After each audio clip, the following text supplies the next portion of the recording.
What if you had only 1,000 words to say, and then you die? What would you do? The movie began with a man watering a tree with barely any leaves. The most baffling thing is that weeks ago, this same man was living a carefree life, same routine as always. Scare his son before leaving for work, cause a scene just to buy coffee before everyone in the queue, make the reporter hate his job, and so many annoying things people hated and loved him for. His name is Jack McCall, the company's unstoppable chatterbox. Today's board meeting was on getting to convince a renowned spiritualist to let their company publish his book. Since he beat most celebrities when it came to audience retention, Jack was unimpressed by how slow he spoke, but was more confident that he could win him over just with a little chat, despite his colleagues' warnings, as they weren't the only company trying to sign up with the spiritualist.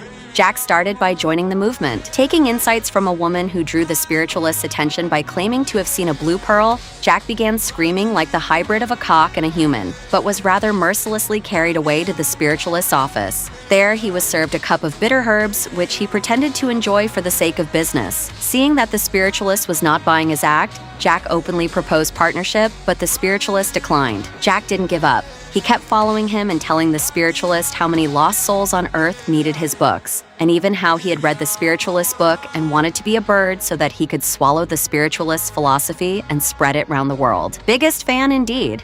With those cheesy lines of his, the spiritualist agreed. Jack was so happy that he wounded his finger on a tree, not knowing that the after effect would be life-threatening. Jack later on visited his mom, but she barely recognized him, as she suffered from amnesia. After having a one-sided chat with his mom, he went back home just to fall into an argument with his wife. She wanted a less sophisticated but safer house for their son, while Jack, who wasn't ready to abandon his luxurious life, waved it away. Suddenly the house shook. Turns out it's not an earthquake, but rather a tree. Jack barely blinked. He recognized it as the same one that hurt his finger and figured the spiritualist sent it. After days of patiently waiting, the spiritualist finally sent the book, and guess what? It's 10 pages long, or should I say short? Jack was surprised, but his assistant comforted him, saying that it was a good thing since the first 5 pages and the last 5 pages were the whole book. Obviously, that was in no way supposed to make him feel better. Later, Jack invited the spiritualist to his house, since he denied having sent him a tree. That was when Jack realized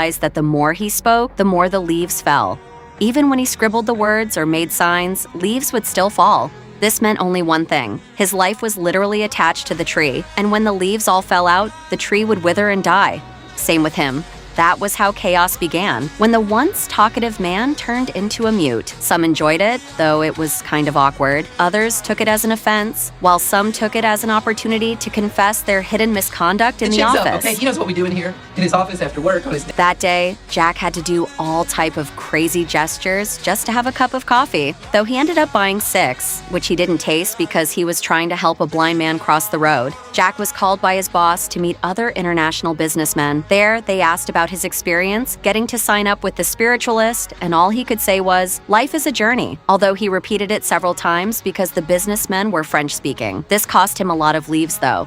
For the second meeting, he took his assistant with him, who did perfectly well in sabotaging the business cooperation due to his carefree and reckless behavior. Just as he was still trying to take a break, his wife told him to spend time with their son. He tried lip-syncing, but was unfortunately caught by the instructor. And as every crime comes with a punishment, so was he forced to sing The Wheels on the Bus. Worst of all, his wife told him to start doing it every week. This guy really got bad luck tied round his neck. Jack tried to explain the situation to his wife, but she misunderstood. Thinking Jack wanted to argue about the house again, thinking that maybe it was because their relationship lacked a bit of romance, Jack's wife invited him to the hotel. By following the room number given to him, he knocked on the door just to see a man standing before him.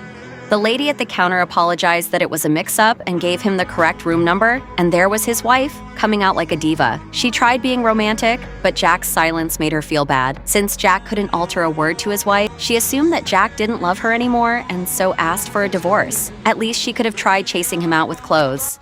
Jack dressed in plain clothes to attend a meeting.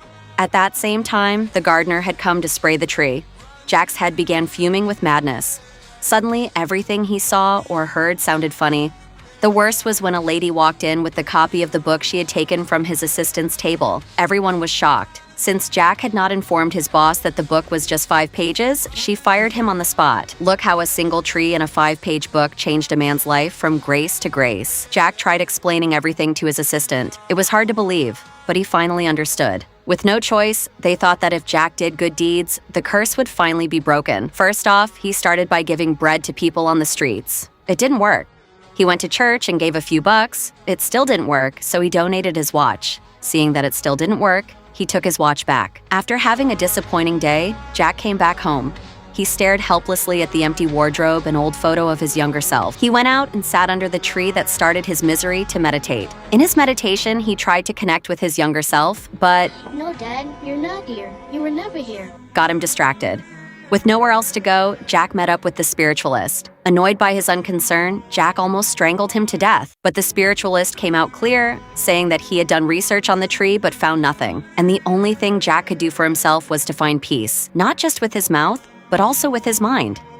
Jack came back home drunk, someone without hope, a wife, a job, unrecognized by his own mother. What was life if not meaningless? Luckily, his assistant came in and stopped him from finishing all the words he had left. He woke up just to find his mouth scotched with tape. And the leaves left were not up to 20, I guess. How was he going to use this wisely? Jack began fixing his life. He started by reading the 5-page book. From there, he visited his wife and child. Me. We. Eternity. He also paid the sales guy at the coffee shop a visit, with a gift, of course. Is this really for me? Thank you. He walked through the beach, admiring how people lived. No one could ever know he was just a dying man, enjoying his last day. He finally went to visit his mom. She saw Jack as her late husband. Jack didn't try to argue and just accepted the situation as it was. But in the very last minute, she began praising Jack and saying how successful Jack had become. Though Jack had not yet forgiven him, Jack's heart ached. The highest pain he carried was because he hadn't forgiven his father for abandoning him. He ended the day by going to the cemetery. With his last 3 words left, he said, I forgive you. and that was it. The lightning you'd expect when the world's coming to an end, combined with heavy rain, fell on him. He was already on the ground, waiting for his breath to seize, when his assistant called. The tree had grown and had fresher leaves than before. From that day onward, Jack turned a new leaf. Lesson: words are precious. Use them wisely.